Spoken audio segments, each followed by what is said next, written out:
इस पहाड़ी पर कच्चे रास्ते पर ध्यान दें। यहाँ फिसलन के कारण अक्सर कई हादसे होते हैं। वहां के पास एक हॉस्टल की मालकिन ने यह देखा और बिना कुछ कहे अपने खर्चे पर रास्ता ठीक करवा दिया। लेकिन उसे यह उम्मीद नहीं थी कि रास्ता ठीक करवाने के बाद उसका कारोबार तेजी से बढ़ जाएगा। दुकान के मालिक ने यह देखा और अब वह बर्दाश्त नहीं कर सका। उसने तुरंत कहा कि वह अपनी दुकान वापस लेना चाहता है। उस दिन मालिक मालकिन से मिलने गया और सीधे ही किराए के नवीनीकरण की बात छेड़ दी। सबसे पहले उसने याद दिलाया कि अनुबंध महीने के अंत में समाप्त हो रहा है। वह बस चुपचाप सिर हिलाकर सहमत हो गई, ज्यादा कुछ नहीं बोली। और फिर मालिक ने अपना लहजा बदलते हुए कहा कि अब वह इमारत किराए पर नहीं देगा, बल्कि खुद ही उसे चलाएगा। मालकिन ने उसे याद दिलाया कि जब कोई भी इमारत नहीं लेना चाहता था तब उसकी क्या हालत थी, और यह भी याद दिलाया कि उसने खुद वादा किया था कि भले ही अनुबंध खत्म हो जाए वह बिना किसी परेशानी के नवीनीकरण कर देगा। मालिक ने इसे सीधे तौर पर नहीं नकारा, लेकिन इस बात पर अड़ा रहा कि अनुबंध अब समाप्त हो चुका है और बस। और उसने तो अपनी बेटी शीशी का भी सहारा लिया ताकि मालकिन को दया आ जाए। उसने कहा कि लड़की को कई सालों से कोई अच्छा काम नहीं मिला है और एक पिता होने के नाते उसे अपनी बेटी के भविष्य के बारे में सोचना चाहिए। मालकिन ने गिनाना शुरू किया कि उसने 5 सालों में क्या क्या निवेश किया। पानी, बिजली, waterproofing, drainage, ventilation, dehumidification, furniture, platform, खाते, ग्राहकों की देखभाल, ये सब उसने अकेले ही किया। और किराया भी पहले साल 30,000 और अनुबंध में लिखा था कि हर साल 10% बढ़ेगा। उसने पूछा कि क्या कभी किसी साल एक पैसा भी कम दिया है, लेकिन मालिक ने जवाब दिया, तुम्हारा किराया ज्यादा कीमती है या मेरी बिल्डिंग। और फिर उसने कहा कि खुद को इतना महत्वपूर्ण मत समझो। अगर गांव के प्रवेश द्वार पर यह बिल्डिंग न होती तो तुम्हारा हॉस्टल कभी यहां तक नहीं पहुंचता। अब और बात करने की जरूरत नहीं है। और यहां तक कि उसने इशारे में कह दिया कि वह एक बाहरी होने के बावजूद खुद को स्थानीय न समझे। मालिक की पत्नी भी बातचीत में शामिल हो गई और कहने लगी कि बेहतर है वह अपने देश लौट जाए और किसी अच्छे इंसान से शादी कर ले, और इतनी सक्रिय महिला को तो कोई भी नहीं चाहता। मालकिन कुछ देर चुप रही और आखिर में शांतिपूर्वक स्वीकार कर लिया। जब उसने देखा कि वह मान गई है तो मालिक ने अपना लहजा नरम कर लिया। उसने कहा कि बेहतर है कि बिना झगड़े के अच्छे से खत्म किया जाए। मालिक मुड़ गया और अपने परिवार के साथ चला गया। नौकरानी को यकीन नहीं हुआ और उसने पूछा कि क्या वह सच में ऐसे ही मान जाएगी।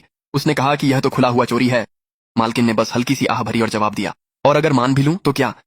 उसे याद आया कि 5 साल पहले हालांकि इमारत अच्छी जगह पर थी, वह एक नीची जगह पर थी, समुद्र के पास और बहुत नम थी। सामान्य ड्रेनेज हर बार सीजन में जाम हो जाता था। पाइप बदलने से समस्या की जड़ नहीं सुलझती थी। समस्या पूरे इमारत के ड्रेनेज और वेंटिलेशन की थी। इसलिए उसने विदेश से एक टीम बुलवाई और एक आयातित ड्रेनेज और डिह्यूमिडिफिकेशन सिस्टम लगवाया। इसके साथ ही उसने बदबू, नमी और जाम को नियंत्रित कर लिया। और इसके अलावा फर्नीचर, बिस्तर की चादरें, एयर फ्रेशनर और लाइट्स, ये सब उसने खुद चुने थे। लोग सिर्फ कमरे को देखते हैं जिसकी कीमत 8,888 प्रति रात है, लेकिन वे यह नहीं देखते कि ग्राहकों को बनाए रखने के लिए उसने 5 सालों में क्या क्या किया। उसने कहा कि अगर वह इमारत वापस लेना चाहती है तो ठीक है, लेकिन सबसे महत्वपूर्ण चीज उसे अपने साथ ले जानी होगी। मालिक की बेटी छत पर एक कमरे की कीमत 8,888 प्रति रात के हिसाब से गिन रही थी। नीचे 18 और कमरे हैं जो पीक सीजन में हमेशा भरे रहते हैं। एक महीने में तो आसानी से कई लाख बन जाते हैं। वह यह सोचने से खुद को रोक नहीं पाई कि इन सालों में सुयान अमीर हो गई। मालिक ने यह भी कहा कि सुयान उसके इमारत की वजह से अमीर हुई है। बेटी ने उसे याद दिलाया कि बिजनेस चलाने में भी खर्चा आता है, लेकिन मालिक को इसकी परवाह नहीं थी। उसने कहा कि इमारत उसकी है, सजावट तो हो ही चुकी है, सुयान चली जाएगी, साइन बोर्ड बदल देंगे, कुछ इन्फ्लुएंसर बुला लेंगे और फिर सफलता मिल ही जाएगी। और ऊपर से जब रिश्तेदार आएंगे तो उन्हें सुयान को झेलना भी नहीं पड़ेगा। बेटी ने पहले से ही छत और इन्फिनिटी पूल पर ध्यान केंद्रित करने की योजना बना ली थी। ये फोटो में अच्छे दिखते हैं। युवाओं को बिना सोचे समझे बुकिंग करनी ही करनी है। उसने अपने पापा को भरोसा दिलाया कि सुयान के बिना भी उनका हॉस्टल सफल होगा। लेकिन मालकिन अच्छी तरह जानती थी कि 5 सालों में उसने सिर्फ इमारत में ही नहीं बल्कि और भी बहुत कुछ में निवेश किया है। कर्मचारी ने फिर से पूछा कि क्या वे सच में जा रहे हैं। मालकिन ने शांत रहते हुए कहा कि मालिक ने भले ही दरवाजा बंद कर दिया हो, लेकिन बिस्तर की छादियां, गद्दे, हीटर और ड्रेनेज और वेंटिलेशन सिस्टम सब कुछ उनके नाम पर है। इन्फिनिटी पुल सिर्फ एक पुल नहीं है। पूरी इमारत में न तो पानी भरता है, न बदबू आती है, न ही सीलन होती है, और ये सब उसी सिस्टम की वजह से है। मालकिन नई सजावट को देख रही थी। वे सफेद दीवारें, एलईडी लाइट्स और पुल, सिर्फ एक फोटो से ही यह वायरल हो सकता है। बेटी ने सुझाव दिया कि इसका नाम त्यान हाई मैसूर रखा जाए। यह नाम आधुनिक लगता है। मालिक की पत्नी को भी यह ठीक लगा। बेटी ने जोर दिया कि इसे युवाओं की पसंद के हिसाब से स्टाइलिश बनाया जाए। मालिक ने उसे शुरू से ही बेवजह खर्च न करने के लिए कहा।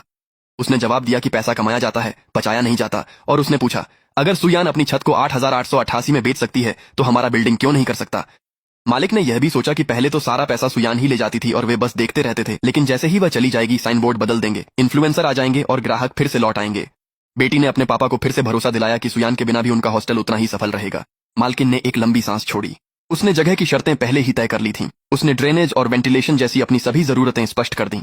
सब कुछ अनुबंध में लिखा गया ताकि कोई समस्या न हो और लिखित प्रमाण रहे। कर्मचारी ने फिर से पूछा कि क्या वे सच में सब कुछ फिर से शुरू करने जा रहे हैं। मालकिन ने आत्मविश्वास के साथ जवाब दिया, यहीं से हम शुरू करते हैं। फिर उसने अपनी टीम से संपर्क किया और उन्हें बताया कि नया स्थान मिल गया है ताकि वे जाकर देख लें, और कर्मचारी से कहा कि वह कल ही प्लेटफार्मों पर आवेदन भेज दे और साथ ही नियमित ग्राहकों की सूची और सेवा से जुड़े डेटा भी व्यवस्थित कर दे। कर्मचारी ने पूछा कि पुराने स्थान का क्या किया जाएगा। मालकिन ने कहा कि जब तक नया स्थान लोगों को स्वीकारने के लिए तैयार न हो जाए तब तक कुछ भी घोषित न करें। फिर वे ग्राहकों को एक एक करके सूचित करेंगे। कर्मचारी ने सब कुछ नोट कर लिया। मालकिन ने दूर देखते हुए सोचा, इमारत वे रख सकते हैं लेकिन नया रास्ता वह खुद ही बनाएगी। मालिक के परिवार ने देखा कि वह 10 से ज्यादा बिस्तर की चादरें और काफी लोग ले जा रही हैं और उन्होंने व्यंग्य से बातें की। मालकिन ने जवाब दिया कि यह सब कुछ उन्होंने खुद खरीदा था, उन्हें पता था कि वे हिसाब किताब करेंगे। मालिक की पत्नी बड़बड़ाई कि वह तो चादरें भी नहीं छोड़ रही हैं। बेटी ने अपनी माँ से कहा कि उसकी बातों पर ध्यान मत दो, जो चाहो ले जाओ। आखिरकार इमारत तो वह ले नहीं सकती। मालिक की बेटी ने देखा कि मालकिन हीटर तक खोल रही है और वह चिल्ला उठी। मालकिन ने शांतिपूर्वक कहा कि ये कमर्शियल हीटर उन्होंने खुद खरीदे थे, तो वह उन्हें क्यों नहीं ले जा सकती। मालिक की बेटी ने जोर देकर कहा कि चूंकि वे उनके इमारत में लगे हैं इसलिए वे उनके हैं। मालकिन ने स्पष्ट किया कि वह पाइपलाइन को नहीं छुएगी, सिर्फ वही ले जाएगी जो उसने खरीदा है। मालिक बीच बचाव करने बाहर आया और बोला कि इतनी दूर जाने की जरूरत नहीं है, चूंकि वह जा रही है, कुछ छोड़ देना सद्भावना का संकेत होगा। मालकिन ने जवाब दिया कि वह पहले ही उन्हें 5 साल की सद्भावना दे चुकी है। मालिक की बेटी ने सारी बिस्तर की चादरें देखी और फिर से पूछा कि क्या वह कमरे खाली छोड़ने वाली है। मालकिन ने बिना लाग लपेट के कहा कि बेड की बेस, गद्दे और चादरें उसने बहुत महंगे दामों पर खरीदी थी। मालिक से रहा नहीं गया और उसने कीमत पूछ ली। जब उसने सुना कि एक गद्दे की कीमत 8,000 थी तो वह सभी कमरों का कुल जोड़ते हुए सन्न रह गया। पत्नी भी इस बात पर यकीन नहीं कर पा रही थी। उसने टिप्पणी की कि यह कोई गद्दा नहीं है बल्कि बिस्तर पर फेंका गया पैसा है। मालिक की बेटी ने इस बात को कम महत्व देने की कोशिश की। उसने कहा कि ऑनलाइन बहुत सारे इस्तेमाल किए हुए गद्दे मिल जाते हैं। मालकिन ने जवाब दिया कि वे जो चाहें खरीद लें और साफ कर दिया कि दीवारें, फर्श, फिक्स्ड फर्नीचर और रिसेप्शन को वह नहीं छुएगी।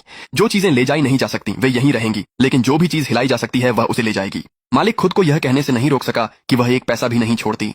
उसने शांतिपूर्वक जवाब दिया कि वह बस साफ साफ हिसाब कर रही है। अचानक मालिक की बेटी ने चिल्लाकर उससे पूछा कि अब और क्या करने वाली है। मालकिन ने बिना मुड़े हुए कहा कि वह आखिरी चीज लेने जा रही है।